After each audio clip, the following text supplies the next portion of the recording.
Small portable table saws like this Dewalt 7485 are terrific for getting accurate cuts and allowing people to do work in small spaces or on job sites. But their drawback becomes apparent when you're trying to handle larger stock on it.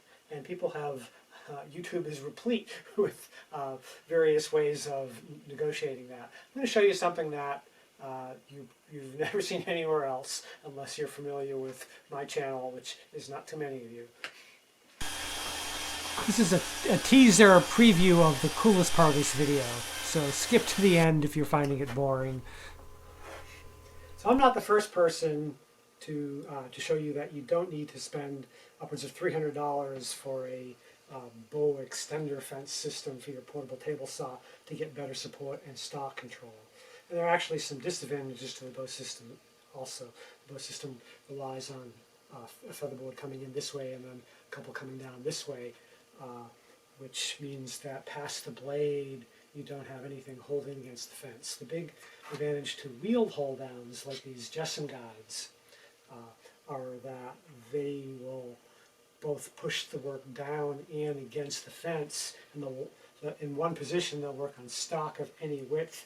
They'll even work on stock that has an irregular edge, which this kind of featherboard would be worthless on. Let's get out of the way. There is a drawback to this sort of system here, though, which is that you basically lose the functionality of a high-low fence. So when you pull the fence out for wider cuts, you're going to have to come up with an alternative support at the table. Still, all in all, this is a reasonable system, and one improvement I can suggest is to use inch by 3-inch American Imperial stock sold by T-Track, sold by 8020, also by tnuts.com. And for clamping, I like these Miles Craft aluminum track clamps. You'll have to sand or grind, file a bevel about half the thickness, 45-degree bevel on both sides, to get the tangs to fit in. But that way you can clamp directly opposite the foot of the clamp, which is inside. You just put a wooden spacer block in so that you're bearing on it. You don't want to clamp on these flimsy hollow extrusions. I want to show you that you can even use this system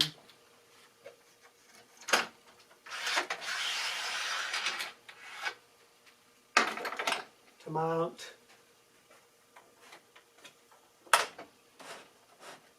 my product, which is the Little Proteus power feeder. It's a power feeder that attaches as quickly as just some hold-down guides, and it gives you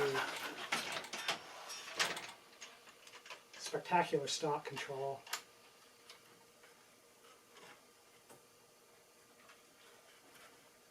Just a quick demo of what it can do.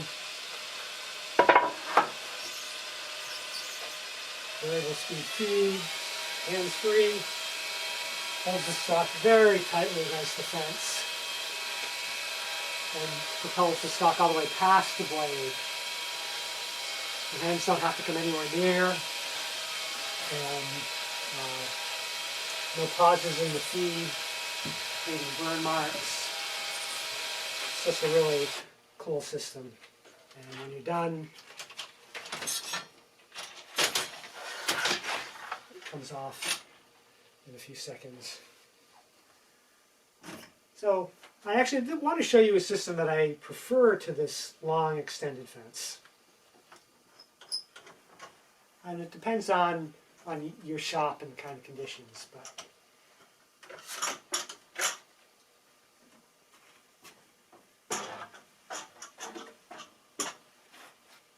there's actually an aftermarket fence for just a few of the Dewalt saws that replaces the stock fence with an extrusion with T-slots on the top and the sides.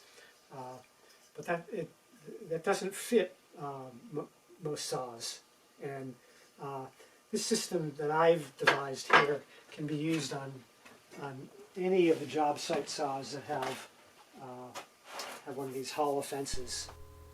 The extrusion shown here is what's called 1020. It's 1 inch by 2 inch. Again, sold by 8020 or tnuts.com. And you need a piece basically the exact length of your fence. It costs about $6. So what I've done is I took the fence apart and inserted a wooden bar, reasonably snug fit, any decent hardwood. And then I drill holes in the extrusion on a drill press, nice vertical holes, clamped or double stuck tape the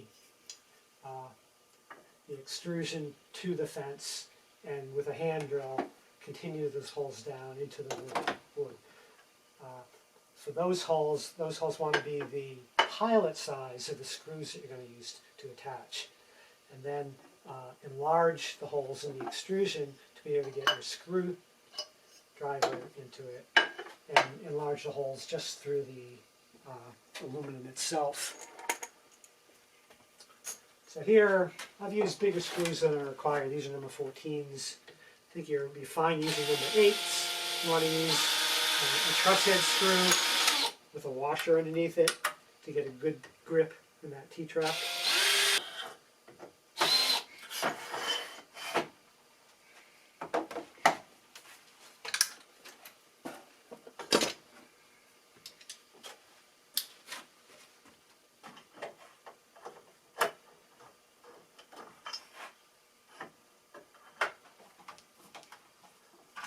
So that's very solidly attached, and that allows you to also use just some hold down guides.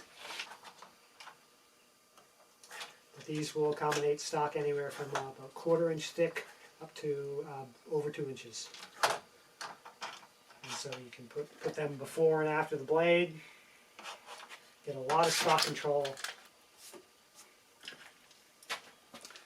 What's even more amazing is that even with just this short fence, with the Little Proteus power feeder, you're putting so much force right at the blade against the fence and against the table that you don't need any other in-feed or out-feed support.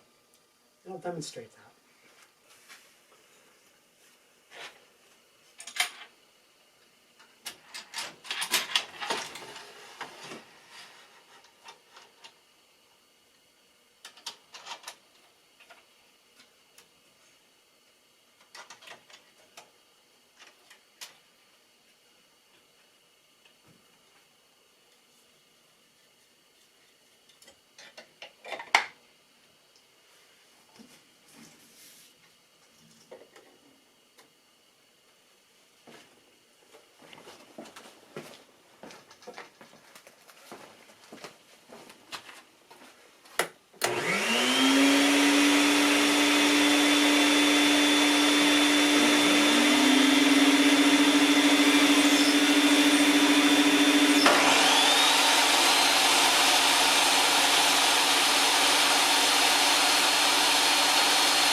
So here I'm cutting a 9-foot long, 8-inch wide, full 1-inch thick red oak plank.